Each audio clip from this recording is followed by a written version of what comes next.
reba yuzuye ibirushya ndetse n'umuntu wayo araruhije cyane. Reba umuntu yica mugenzi we amujijije gusa igiceri cy'ijana. Iyo atazize igiceri avuga akamututse, n'ukuri iyi si turimo iteye ubwoba cyane. Sodoma ya kera ije ubu yaburana, kuko ibibi ubu ngubu birenze ibyayiberagamo. Hindukira wihane ukimara kumva ubu butumwa, kuko ku Mana yacu urakenewe ngwino. Sodoma ya kera ije ubu yaburana, kuko ibibi ubu ngubu birenze ibyayiberagamo. Hindukira wihane ukimara kumva ubu butumwa, kuko ku Mana yacu urakenewe ngwino.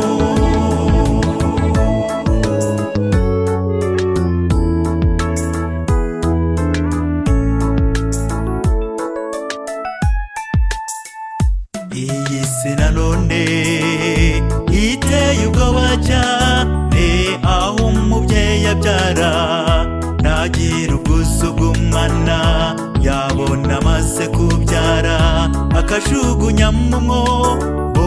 N'ukuri imburagasani iteye ubwoba cyane. Sodoma ya kera ije ubu yaburana, kuko ibibi ubu ngubu birenze ibyayiberagamo. Hindukira wihane ukimara kumva ubu butumwa, kuko ku Mana yacu urakenewe ngwino. Sodoma ya kera ije ubu yaburana, kuko ibibi ubu ngubu birenze ibyayiberagamo. Hindukira wihane ukimara kumva ubu butumwa, kuko ku Mana yacu urakenewe ngwino.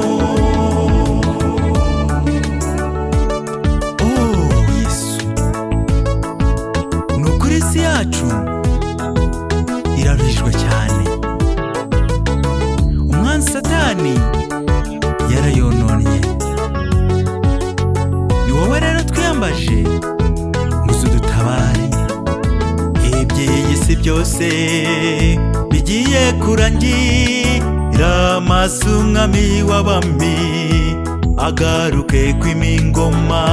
Ibi byose twigira bigere ku musozo, mwifurije guhinduka twiyegurira umuremyi. Sodoma ya kera ije ubu yaburana, kuko ibibi ubu ngubu birenze ibyayiberagamo.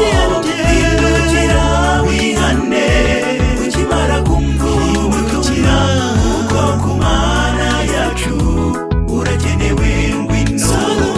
Sodoma ya kera ije ubu yaburana, kuko ibibi ubu ngubu birenze ibyayiberagamo. Hindukira wihane ukimara kumva ubu butumwa, kuko ku Mana yacu urakenewe ngwino. Kuko ku Mana yacu urakenewe ngwino. Kuko ku Mana yacu Yesu agutegeye ibiganza.